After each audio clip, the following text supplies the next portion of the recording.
She expertly balanced 4 heavy plates on her left arm, a seasoned waitress navigating the bustling restaurant. The billionaire, Richard Sterling, chuckled derisively, openly mocking her in front of his circle of affluent friends. He turned to her, the humble waitress, and sarcastically inquired about her thoughts on his monumental $40 billion business deal, clearly intending it as a joke. However, Elena uttered 5 words that instantly silenced the entire table, bringing every fork to a standstill. 5 words that would set in motion the downfall of a corrupt empire. 5 words that would irrevocably alter both of their lives. "You're being set up," she stated with quiet conviction. Unbeknownst to the arrogant billionaire, the woman who was now serving his coffee was a former financial powerhouse, once wielding the power to move billions of dollars with a mere keystroke. She had been one of the nation's most brilliant financial minds, until the very man he was about to conduct business with had ruthlessly destroyed her life, forcing her into hiding. Now, 3 years later, she was poised to exact her revenge, a retribution that promised to be exquisitely satisfying. This is the true story of Elena, the waitress who knew far too much. Stay with me, because what unfolds next will leave you utterly speechless. Welcome to Voice of Granny. While you're here, please subscribe to our channel and share your thoughts on the story in the comments, letting us know where you're watching from. Let me introduce you to Elena. At the age of 30, her entire world had been reduced to the confines of a luxurious restaurant called the Sterling Room, nestled in the heart of downtown Chicago. This wasn't just any ordinary restaurant. It was the kind of establishment where wealthy businessmen placed $800 bets and complained if their vintage wine wasn't served at the precisely correct temperature. Elena was exceptionally skilled at her job. She moved effortlessly between tables like a phantom, never making a single mistake and deliberately avoiding drawing any attention to herself. This was precisely her intention, to remain invisible, to be forgotten. But Elena hadn't always been a waitress. No, her past was far more intricate than that.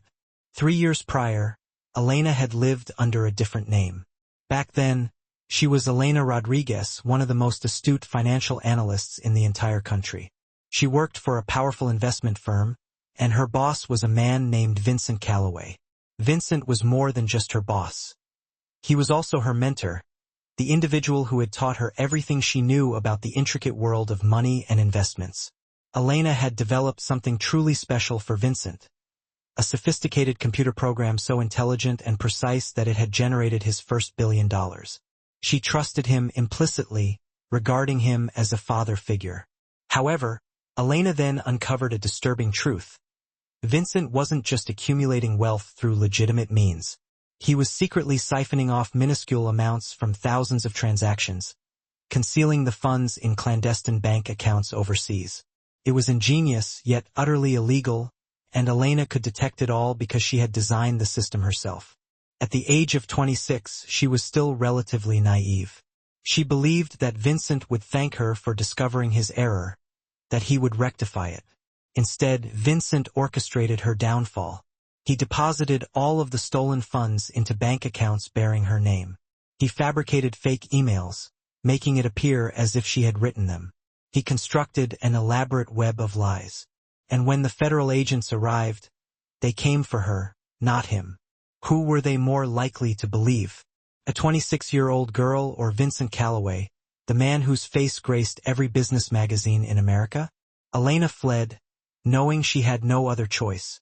She withdrew all of her meager savings, changed her name to Elena Grant, using her mother's maiden name, and vanished into the anonymity of Chicago's millions of residents. The brilliant analyst became a waitress. The woman who once moved billions of dollars now counted her tips in single-dollar bills. For 3 long years, she lived in the shadows, watching Vincent grow wealthier and more powerful. She saw his face on television, on magazine covers, celebrated as a financial genius. And every night, she returned to her tiny apartment and wondered if she was destined to spend the rest of her life in hiding. That all changed on one frigid November evening. The Sterling Room's most prestigious table, Table 7 in the corner, was occupied by Richard Sterling himself. Yes, the restaurant was named after his family. Richard was one of the wealthiest men in America. His investment company, Sterling Investments, wielded such immense power that its decisions could send ripples through the stock market. Tonight, Richard was in a celebratory mood. He was boisterous, self-assured, and surrounded by his nephew, Daniel, and two other men who seemed to hang on his every word. They were discussing a massive business deal. Richard was on the verge of acquiring a technology company called Vertex Tech for an astounding $40 billion. $40 billion, an amount of money that most people couldn't even comprehend. Elena was carrying 4 heavy plates of food when she passed by their table. Her arms ached from the weight, but she had performed this task countless times. She could bear the burden without conscious thought. Then Daniel, Richard's nephew, noticed her. He was intoxicated and bored, and a malicious idea formed in his mind. "Uncle Richard," Daniel said loudly, "you always talk about seeking opinions from ordinary people. Why don't you ask her?" He pointed at Elena as if she were an object, not a person. "Ask her what she thinks about your big deal.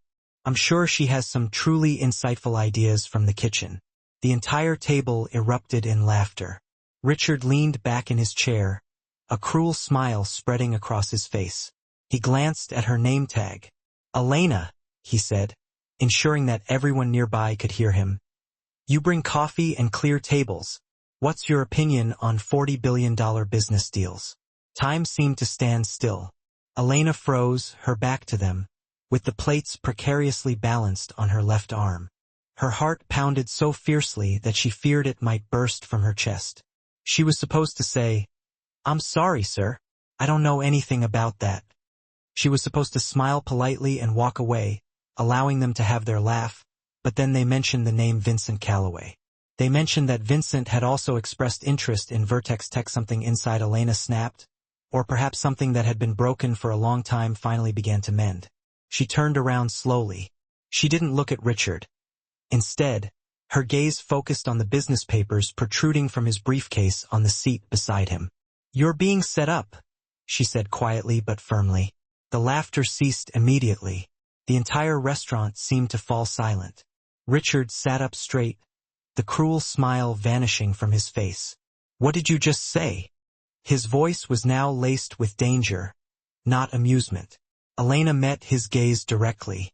For 3 years, she had kept her head down, suppressing her intelligence.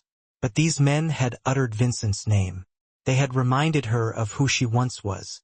Her voice was steady now, filled with strength. "I said you're being set up. You believe you're acquiring Vertex Tech's cutting-edge technology, but you're actually buying their accumulated debts. Vincent Calloway isn't your competitor. He's your enemy, and he's using this deal to destroy you." A fork slipped from someone's grasp, clattering against a plate. No one moved. No one breathed.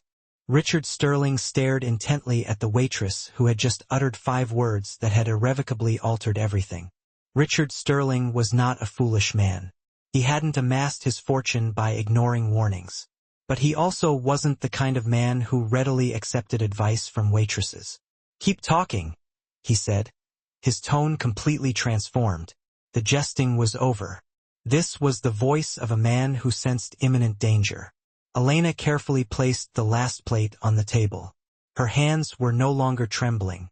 After 3 years of living in the shadows, she felt something she hadn't experienced in a long time. She felt like herself again.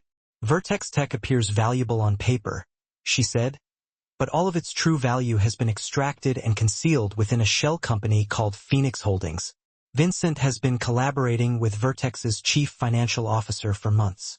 They've been deliberately misrepresenting the company's true worth." Richard's face paled noticeably. "Phoenix Holdings," he whispered. "That's buried deep within the paperwork, on page 300-something. No one pays attention to it." "Vincent is counting on that," Elena continued. "His plan is simple: allow you to complete the purchase. Then, 6 weeks later, Phoenix Holdings will declare bankruptcy. When it does, all of those hidden debts will come crashing down on you. Vertex will become worthless, but you'll be locked in. You'll lose $20 billion overnight. Your company's credit rating will be decimated. And while you're reeling and desperate, Vincent will launch a hostile takeover bid. He doesn't want Vertex Tech. He wants your entire company, and he intends to buy it for next to nothing while you're at your weakest. The silence at the table was absolute. Daniel's mouth hung open in disbelief. The two other men looked utterly terrified. Richard reached into his pocket with a trembling hand. He withdrew a black credit card and tossed it onto the table. "Daniel, pay the entire bill." "You too," he said, pointing at his business associates. "Get out. You're fired. Get out of my sight." "Richard, what's happening?" One of them stammered. "Get out," Richard roared. The three men scrambled away from the table like frightened animals. Richard turned back to Elena, his eyes now cold and piercing. "You have 10 seconds to decide," he said. "My car is waiting outside. You're coming with me. If you refuse, I will have this restaurant shut down by tomorrow morning, and I will find you anyway." "Who are you?" Elena removed her apron and dropped it onto the table. After 3 years of hiding, she was finished running. "My name is Elena Rodriguez," she said. "And Vincent Calloway didn't just compete with me. He's the man who destroyed my entire life." The ride in Richard's car was silent. Elena stared out the window at the rain-slicked streets of Chicago, watching the lights blur past. She was still wearing her inexpensive waitress uniform, seated in a car that cost more than most houses. They arrived at Sterling Tower, a towering structure of glass and steel that seemed to pierce the clouds. Security guards eyed Elena's uniform with suspicion but remained silent upon seeing Richard's expression. They ascended in a private elevator to the top floor. Richard's office was enormous, with floor-to-ceiling windows that offered a panoramic view of the entire city, spread out below them like a blanket of stars. "Dim the lights," Richard instructed the empty room, and the lights obeyed. "Lock this floor." A quiet click indicated that they were alone. He turned to face her. "Elena Rodriguez, the analyst who allegedly stole $900 million from Stratton Financial, the woman who vanished before she could be arrested. You're a fugitive." "I was framed," Elena said simply. There was no emotion left in her voice. She had repeated these words in her mind 1,000,000 times, but no one had ever truly listened. "Everyone claims they were framed," Richard retorted. "Give me one reason to believe you." "I don't care if you believe me," Elena said, walking towards the enormous window. "You asked who I am. I told you. You asked how I know about your deal. I'm telling you. Vincent Calloway was my mentor. I built the computer program that made him rich. Then I discovered he was using it to steal money. When I confronted him, he framed me for his crimes. He had lawyers, fake evidence, everything. I was nobody. He was Vincent Calloway. So I ran." She turned to face Richard, her eyes now blazing with intensity. "For 3 years I've been hiding. I've gone from analyzing billion-dollar investments to serving soup. I've watched Vincent become more powerful, more celebrated, while I counted nickels and dimes and tips. And then tonight, at your table, your nephew said his name. You talked about the deal, and I saw the papers in your briefcase." Elena's voice grew stronger. "I know how Vincent thinks. I know how he operates because I taught him half of what he knows. And when I looked at those papers, I recognized my own work. He's using the same trick he used to frame me, the same shell company structure, the same hidden transfers. He's so arrogant. He thinks no one else can see it, but I can see it. I designed this kind of system. I know exactly how it works." Richard walked to a cabinet and poured 2 glasses of water. He handed one to Elena. "If what you're saying is true," he said slowly, "you just saved my company. But you also just confessed to being a wanted fugitive. Why would you risk exposing yourself?" Elena took a sip of water. Her hand was steady. "Because Vincent used my work, my signature, my code, and because I'm tired of hiding. I'm tired of being afraid. He took everything from me, my career, my reputation, my life. And I just watched him about to do the same thing to you using my own playbook." She set down the glass. "You asked who I am. I'm the woman Vincent Calloway fears most. I'm the only person alive who can prove what he truly is." Richard Sterling studied this woman in her cheap uniform, who spoke with the confidence of a seasoned general. "All right, Elena Rodriguez. You want back in the game? You're in. But my own company believes in this deal. Some of my own people might be working for Vincent. You'll be fighting not just him, but my own employees. Elena smiled for the first time. It was a cold smile, a warrior's smile. Give me a computer, she said. Give me 72 hours. I'll prove everything. The 78th floor of Sterling Tower was known as the data center. This was where dozens of brilliant analysts worked tirelessly day and night, staring at computer screens, deciphering numbers that would make most people's heads spin. When Richard Sterling stepped out of the elevator at 2 in the morning with a woman in a waitress uniform, everyone in the room stopped working and stared in disbelief. Listen up, Richard's voice commanded instant silence. This is Elena Rodriguez. She's a special consultant. She has my complete authority. Give her whatever she needs. Full access to all Vertex tech files. Everything. A severe-looking woman in an expensive suit stood up. Her name was Patricia Hayes, and she was Richard's head of risk management. She looked at Elena as if someone had dragged garbage into her pristine office. A special consultant? Patricia's voice dripped with contempt. Richard, with all due respect, who is this person? She's the person who's going to tell us if we're about to walk off a cliff, Richard said. Get her access now. Patricia, her face tight with anger, led Elena to an empty computer station. Here, we'll set up your security clearance. It might take a while. I don't need a new login, Elena said, sitting down. Her fingers were already flying across the keyboard. Just give me guest access. I can work with that. Guest access won't get you into the encrypted Vertex files, Patricia said with a smug smile. She thought she had gained the upper hand. 30 seconds later, Elena was accessing files that should have been impossible to reach. Patricia's face turned white. The other analysts, who had been watching with intense curiosity, took a step back, shocked. Lock the station, Elena said, not looking up from the screen. Nobody sees my screen.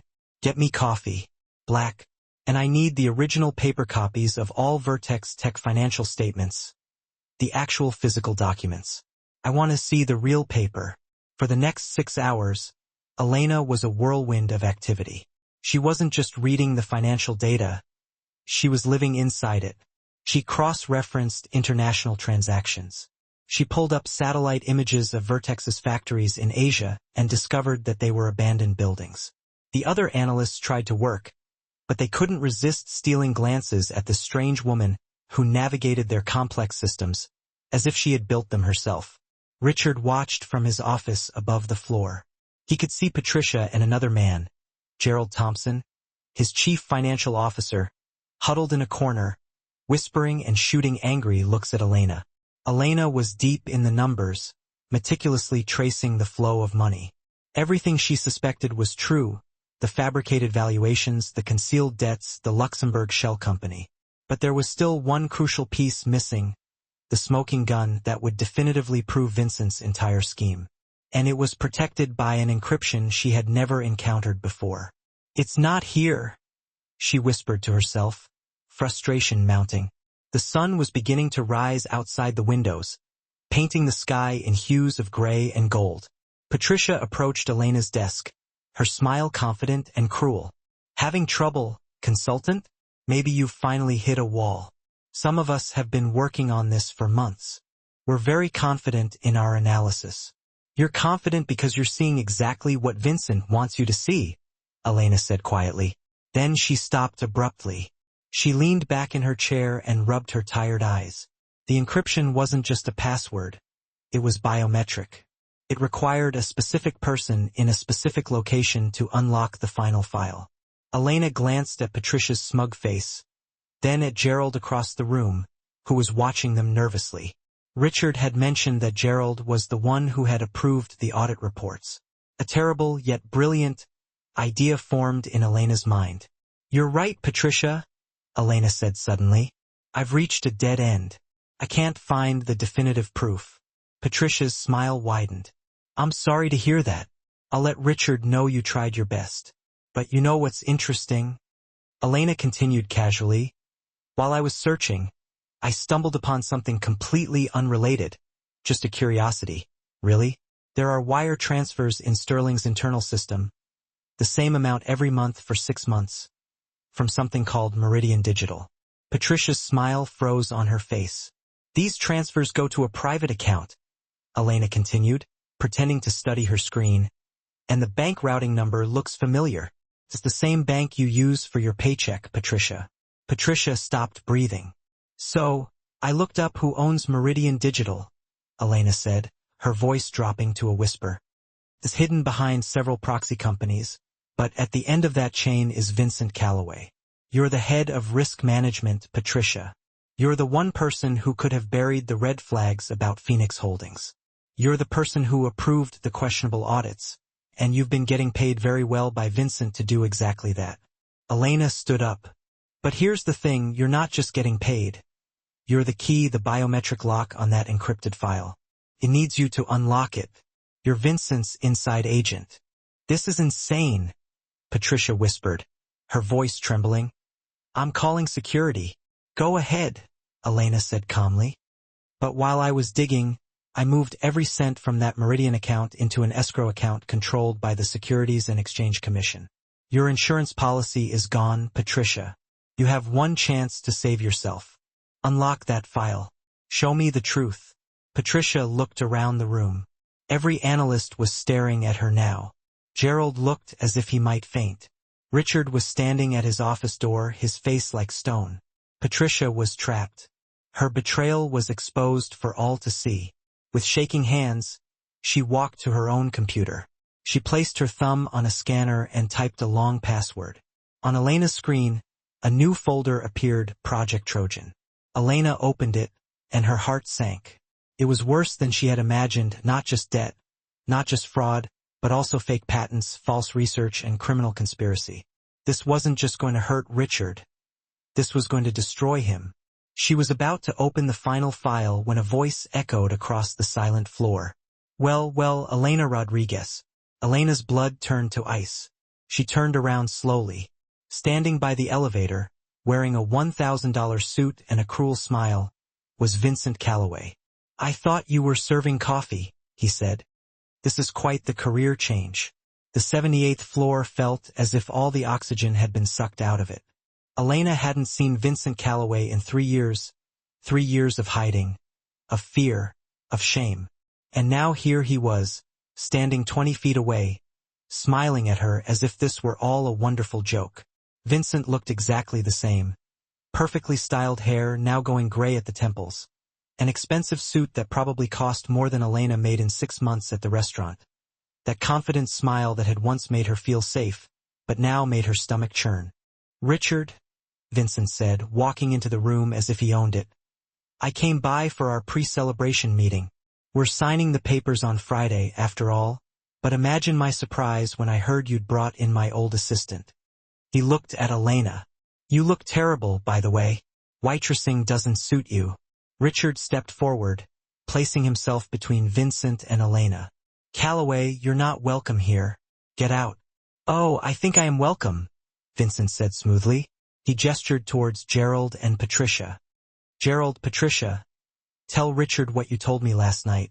Tell him this deal is solid. Tell him that his waitress is feeding him lies. Gerald, seeing a chance to save himself, nodded quickly. He's right, Richard. This woman is a known criminal. She's trying to sabotage the biggest deal in this company's history. Patricia and I have run the numbers a dozen times. They're perfect.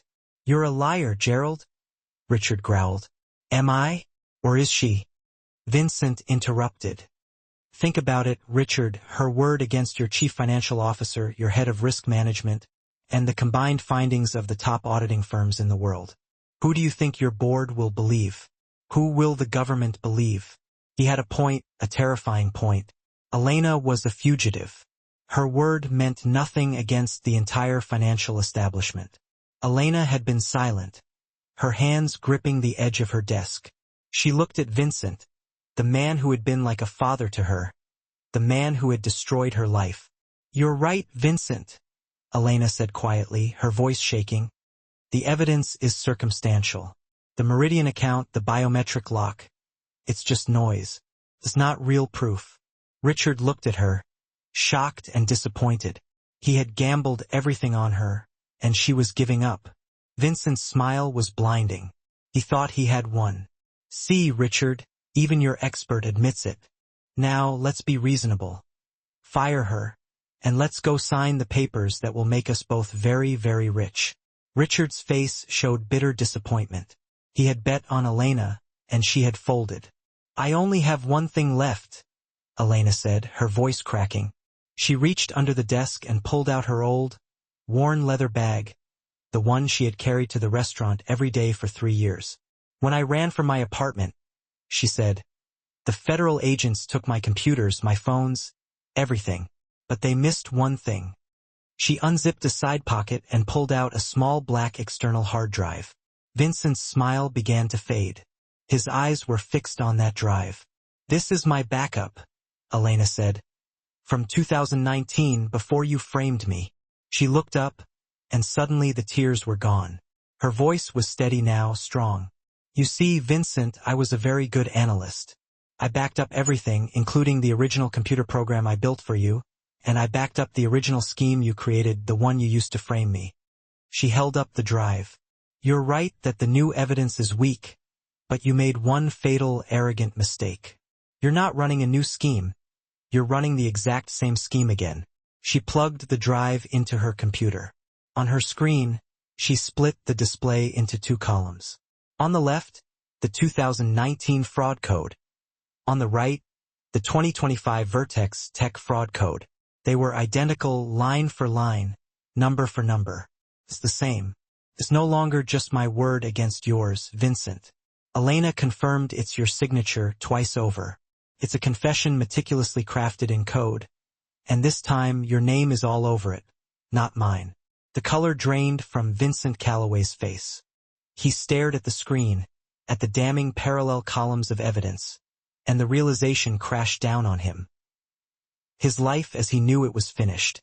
Richard, who had been watching the whole scene unfold with increasing amazement, finally broke the silence. His voice was icy, decisive. Patricia, Gerald, you're both fired. Security will escort you out. The police are waiting for you in the lobby. Richard, please, Gerald began, his voice cracking, but Richard cut him off with a raised hand. Get them out of my sight. As the guards hauled Gerald and Patricia away, their desperate protests echoing through the stairwell, Richard turned his attention to Vincent. You came into my home, Richard said quietly, his voice laced with controlled anger. You tried to poison me with my own money, and you used the one person who could have stopped you as some kind of cruel joke. He reached for his phone. I'm calling the Securities and Exchange Commission right now. The Vertex deal is dead, and you're finished. No, Vincent choked out, his carefully constructed facade of charm completely shattered, revealing a desperate, cornered animal. In a final, reckless act, he lunged not at Richard, but at Elena. You! He screamed, his voice filled with venom. You destroyed me. You ruined everything. He never reached her. Richard's bodyguard, a hulking man who had been silently observing from the corner, moved with surprising speed, intercepting Vincent with a single, powerful arm. Vincent crashed to the floor, gasping for air as security pinned him down. Elena watched as the man who had haunted her nightmares for 3 long years lay defeated at her feet. The war was over. After 3 years of hiding, 3 years of fear, 3 years of living as an invisible woman, she had finally won. But as the adrenaline subsided and the security guards dragged Vincent away, Elena began to tremble. She had won, but a deep-seated fear still lingered. Could she truly reintegrate into this world, the world that had chewed her up and spat her out? Richard approached her, his gaze softening as he looked at the woman in the simple waitress uniform who had just saved his entire empire. The job is yours, Elena, he said softly, his voice filled with gratitude. Head of Strategy, Sterling Investments. Build your own team. Name your price and I'll fund your lawsuit. We'll use this evidence. We'll get your name back. We'll get everything back. Elena stared at his outstretched hand. Then she looked around at the trading floor, the screens flickering with data, the lights buzzing overhead, the world that had once been her home. Her hand trembled as she reached out and took his. The trial was swift. The newspapers sensationalized it, calling it the revenge of the waitress. Elena loathed that headline. It made her sound insignificant, as if she were defined by the worst moment of her life. She wasn't a waitress who got revenge. She was a brilliant analyst who had meticulously planned and executed a perfect trap, and she had won. Vincent Calloway, stripped of his wealth and friends, was confronted with overwhelming evidence. The two sets of identical code, presented side by side, were undeniable. He pleaded guilty to everything. The judge sentenced him to 40 years in federal prison. For a man his age, it was effectively a life sentence. Elena walked out of the courthouse, ignoring the flashing cameras and shouted questions. Her face was composed. The war was finally truly over. 6 months passed. The media frenzy died down. Elena Rodriguez was no longer a waitress. She was now the head of strategy at Sterling Investments, one of the most powerful positions in American finance. She had a corner office on the top floor with panoramic views of the city. She wore impeccably tailored designer suits. She earned a salary that would have made her past self faint. But the victory wasn't a celebration. It was a battlefield. Elena worked relentless 100-hour weeks. She didn't just join Richard's company. She rebuilt it from the ground up. She uncovered all the corruption that Gerald and Patricia had concealed. She implemented new security protocols, new methods of detecting fraud. She even designed a sophisticated computer program that could see in the shadows, capable of identifying the kind of schemes Vincent had used. Richard gave her complete autonomy, and the company, after weathering the initial shock of the failed Vertex deal, emerged stronger and more profitable than ever. Elena Rodriguez was back. She had a new office, a new wardrobe, and a new reputation as the sharpest mind on Wall Street. But she didn't trust anyone. She meticulously checked everything twice, sometimes 3 times. She ate lunch alone at her desk. She was respected, even feared, but she was undeniably isolated. The betrayal had left a deep, unhealing scar. Then, 8 months after Vincent's arrest, the attacks began. At first, they were small. A shipment of goods that Sterling had heavily invested in went missing, resulting in a $50 million loss. A major business deal unexpectedly collapsed when confidential details were leaked to the press. "It's him," Elena said in a tense board meeting. "It's Vincent. He's in prison, but he's still fighting. He's using his old connections, calling in favors. He's trying to hurt us." The attacks escalated. A sophisticated computer trading program began targeting Sterling's investments, artificially inflating prices and costing them vast sums of money. It was death by 1,000 cuts. The company was bleeding hundreds of millions of dollars a week. "It's my program," Elena said, her voice tight as she stared at the malicious code on her screen. "The one I built years ago. He's twisted it into a weapon. He's using it to hunt us. Can you stop it?" Richard asked, his face etched with worry. The boardroom was silent, the weight of the company's potential collapse heavy in the air. Elena studied the attack patterns, her eyes narrowed. She saw the relentless aggression, the cunning intelligence. She saw Vincent's signature all over it. He was still arrogant, still convinced he was smarter than her. "I'm not going to stop it," Elena said, a cold smile spreading across her face. "I'm going to use it to destroy him completely." For 2 weeks, Sterling's trading floor transformed into a war room. The attacks were relentless. The computer program shadowed their every move, bleeding them dry with each transaction. The board members were panicking, convinced they were losing. But Elena remained calm, focused. She wasn't fighting the program. She was teaching it. For 2 weeks, she deliberately let it win, feeding it small, predictable trades. She made it believe Sterling was scared, incompetent, retreating. "You're just watching us die," one executive shouted at her during a tense 5 a.m. emergency meeting. Elena didn't even look up from her screen. "I'm not watching," she said quietly, her fingers flying across the keyboard. "I'm setting a trap." Later, in Richard's office, she explained her plan. "We're going to lay out bait. she said, her voice steady. We're going to make it look like we're desperately selling our biggest investment, our stake in Oracle Technologies, for billions of dollars. We'll make it look like a panic, like we're trying to cover our losses. He'll attack, Richard realized, his eyes widening with understanding. He'll short the stock, betting the price will collapse. He'll do more than that, Elena said, her gaze unwavering. He'll bet everything he has left, every favor he can call in. He'll try to kill us, but we won't actually be selling. We'll be buying, just before we announce a major new partnership with Oracle. The stock price will explode upward, and Vincent, with his massive short position, will be completely and utterly destroyed. The trap was set. The rumors were carefully leaked. The first small sale was executed, and they waited, watching the screens with bated breath. He's taking the bait, an analyst whispered, his voice filled with nervous excitement. On the screens, they could see Vincent's program building a massive short position, betting billions that Oracle stock would crash. For 48 hours, the tension was almost unbearable. Vincent kept adding to his short position, utterly convinced he was about to deliver the killing blow. He's at maximum leverage, Elena's lead analyst reported, his voice tight with anticipation. If the stock goes up even 10%, he's wiped out. The final day of trading arrived. 3:45 p.m. 15 minutes until the market closed. Now, Elena said, her voice calm and resolute. Hit it. At 3:46 p.m.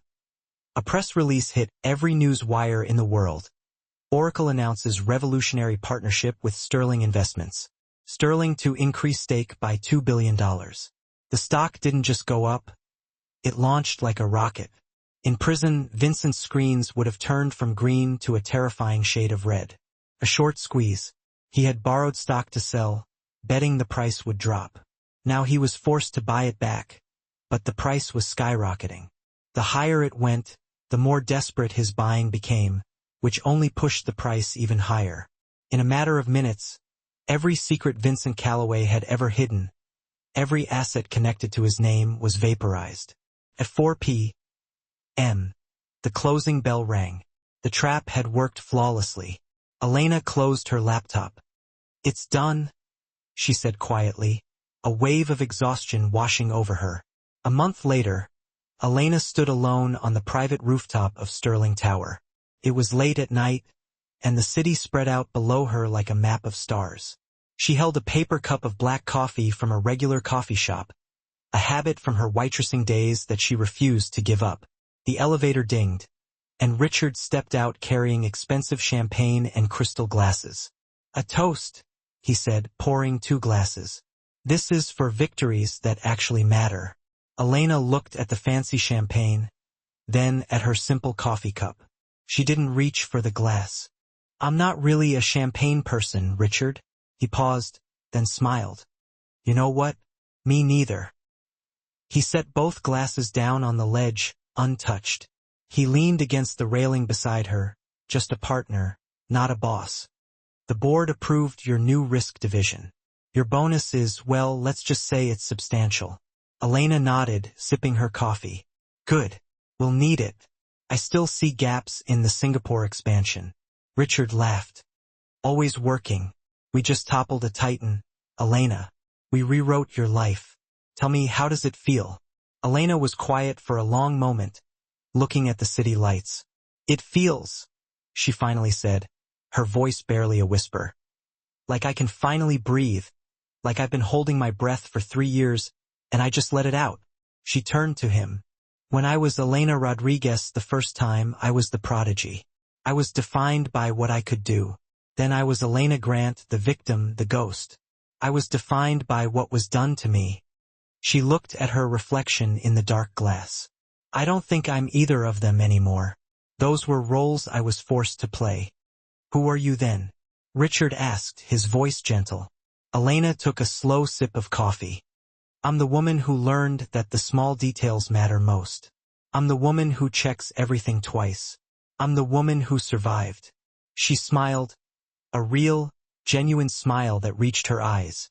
And the next time you want my financial advice, Mr. Sterling, it's going to cost you a lot more than a steak dinner. Richard laughed. I'm counting on it, Miss Rodriguez. Elena looked out at Chicago. 3 years ago, she had served the city. Now she understood it. She didn't just work in the financial world anymore. She had mastered it. They had all looked at her, but never truly seen her. They thought a name tag and a uniform could hide brilliance. They thought shame and fear could bury talent. They were wrong. Elena Rodriguez didn't just get her name back. She built a new one from the ashes of the fire that tried to consume her. She proved that intelligence cannot be hidden by circumstances and that integrity is worth more than any amount of money. Richard had asked for her opinion as a joke. He found an ally who saved his empire. They thought she was just a waitress. They forgot that the woman serving coffee might just be the smartest person in the room. So, what do you think of Elena's incredible journey? Do you think she got the justice she deserved? How would you have handled being betrayed like that? Let me know in the comments below. If the story moved you, please like this video and share it with someone who needs to hear about triumph over betrayal. And don't forget to subscribe for more powerful stories every week. Hit that notification bell so you never miss a moment. Thank you for listening.